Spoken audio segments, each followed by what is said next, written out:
Discipline. It's something we all want, but seems to be getting harder and harder to develop.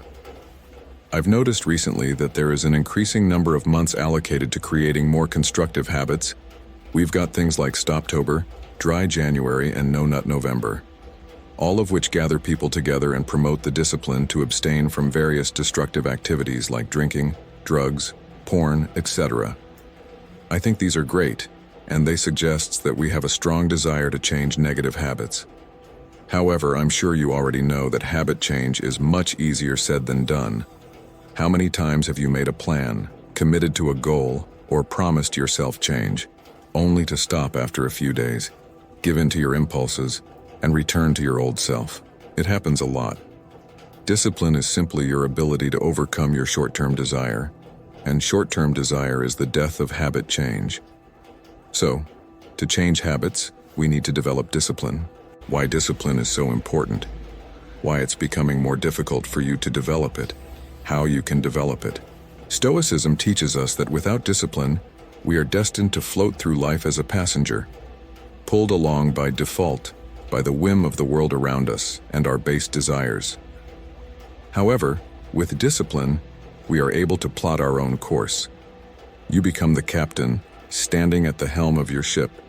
You develop the ability to choose your direction and leverage what is within your control to get there. Stoicism teaches us that without discipline, we are destined to float through life as a passenger, pulled along by default, by the whim of the world around us and our base desires. However, with discipline, we are able to plot our own course. You become the captain standing at the helm of your ship. You develop the ability to choose your direction and leverage what is within your control to get there. Whenever we have a goal, whether it's losing that extra weight, building our dream business, or becoming an incredible musician, we need to put in the work. To put in the work, we need to be able to overcome our impulses. That's discipline, the ability to act despite the temptation not to. This doesn't mean that you won't feel the desire to slack off. It just means that you've developed the ability to resist that feeling. The more you act in spite of your impulses, the better you are able to do so. Discipline develops much like a muscle. Given that achievement, habit building, and goal reaching require us to show up and work. Discipline is one of the most important life skills required to be successful, whatever success means to you. Motivation is a great fuel to get stuff done, but it's inconsistent. It comes and goes, so if you rely solely on motivation to get things done, it's easy to fall back into old habits or procrastinate. Discipline is different, it's consistent. Discipline takes up the slack when motivation doesn't show up. It keeps us moving towards our target even when our body or our mind want to stay warm, cuddled up on the sofa, eating Doritos and watching Netflix. Don't get me wrong, I'm an advocate of having lazy days every now and then to recharge, but I think it's important for it to be a choice, not a crutch. When we rely on motivation, our performance comes and goes, and we risk falling back into old habits. When we build discipline, our performance remains steady. Why is it getting more difficult to build self-discipline? Discipline isn't easy. It's an uphill hike, and the hill doesn't have a summit.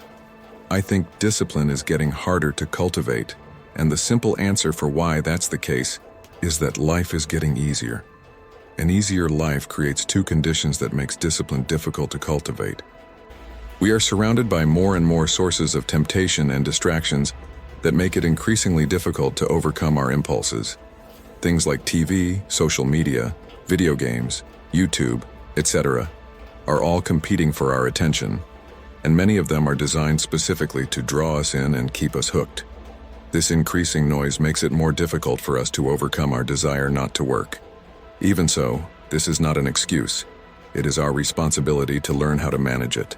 An easier life also gives us less opportunity to practice discipline. Discipline will atrophy like a muscle if not used, and in our world today it's easier to get by without having to use it. Amazon offers next-day delivery. Netflix lets us watch what we want, when we want to.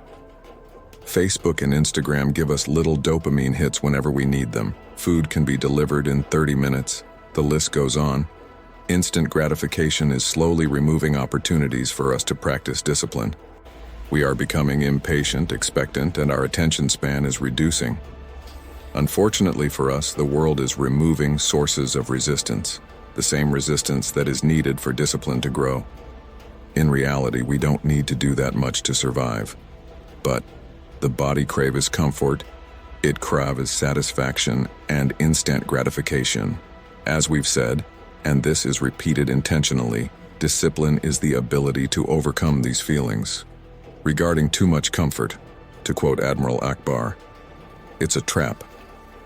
I believe that excessive comfort is hindering you. Your body will crave it, and it will draw you in. A reasonable level of comfort is fine. However, too much will shrink your comfort zone and dissolve your discipline. Too much comfort softens us. Like a muscle that isn't used, we weaken. Resistance is uncomfortable, but resistance is the catalyst for growth.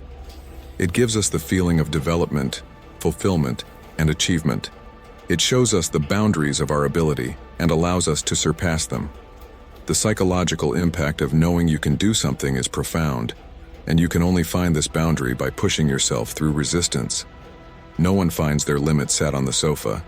So, in a world that's removing sources of resistance, what can we do? We make our own.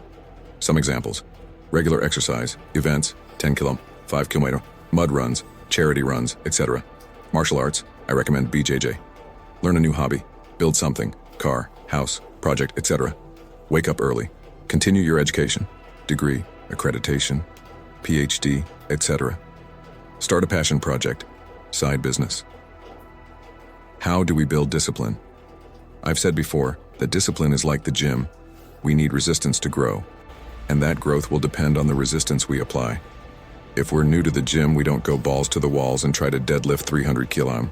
We start small, with light weights. The same is true for discipline. Start small, make your bed, do the laundry, tidy your room, write a page, read a page.